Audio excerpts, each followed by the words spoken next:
Greetings once again from the monkey puzzles. I wasn't going to do this, but because I figured that the last video I did of this project would be me sitting in front of the computer and looking at some of the data analysis that I've done from the International Conifer Conservation Project data, because I've got to write this up and submit it within about the next 2 weeks, just less than 2 weeks now. But I'm bored.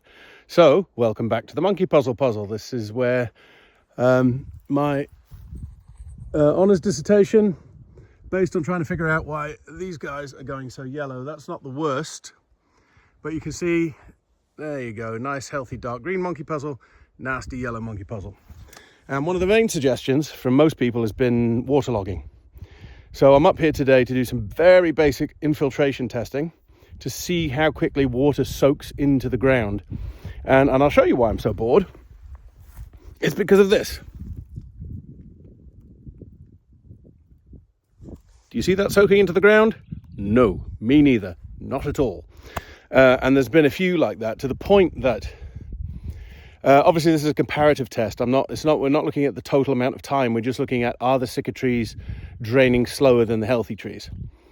So we can't really overrun into tomorrow, because overnight rain might change the soil conditions, and we'd find something draining slower tomorrow that might not drain as slowly today. So it's a fairly rough and ready test, achieved by basically hammering this little guy into the soil to a depth of about that much, pouring in a set amount of water and timing how long it takes that water to soak into the ground. Not soaking into the ground at all, is it? Now, like I said, I'm going to do as many trees as I can here today. I'm probably going to get 20 or so done, I think, depending on how quickly. Some of them have drained in a matter of like 30 seconds, a couple of minutes.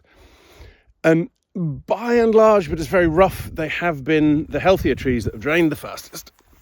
However, I'm trying to see if there's a really good example. Right? Okay, how about look at this guy? Right. There's really no obvious bit of soil to hammer your infiltration ring into here.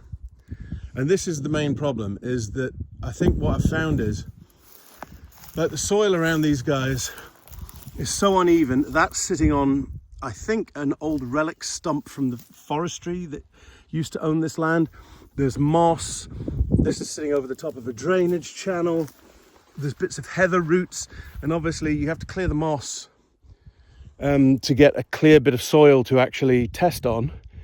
But every time you clear the moss, you have to be very careful not to disturb the soil and therefore change the drainage characteristics.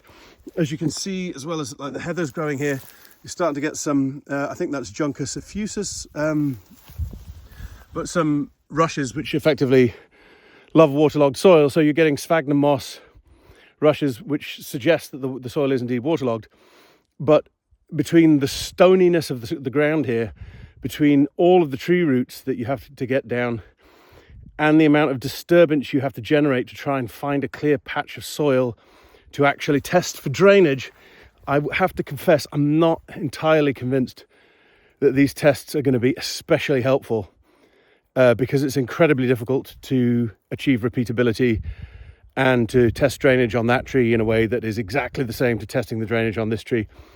The fact that I've managed to find a little patch in between the rocks and the other plants and the roots is, it's probably a selection bias in itself, and it probably means this test isn't that great. So I think the best thing to do might be to do soil moisture logging. So you can get soil moisture sensors that you basically drive into the soil to a certain depth, get them as close to the tree as possible, and watch either, again, you could do a comparative test like this, like on any given day, which trees are the wettest. Alternatively, what you could do, which I think might be more rigorous, is buy a number of soil moisture loggers and put them in when it rains, and then measure how quickly the soil dries out. So I think having still waiting on that bloody thing there to drain. I'm not too sure that this is going to be that useful a test, but I suppose sometimes you have to do the test to figure out that the test isn't that helpful. So it might be, if we want to really measure any kind of waterlogging here, that we have to go onto soil moisture loggers, which is annoying. But, you know, on the plus side, I get to spend all afternoon sitting in the sun here.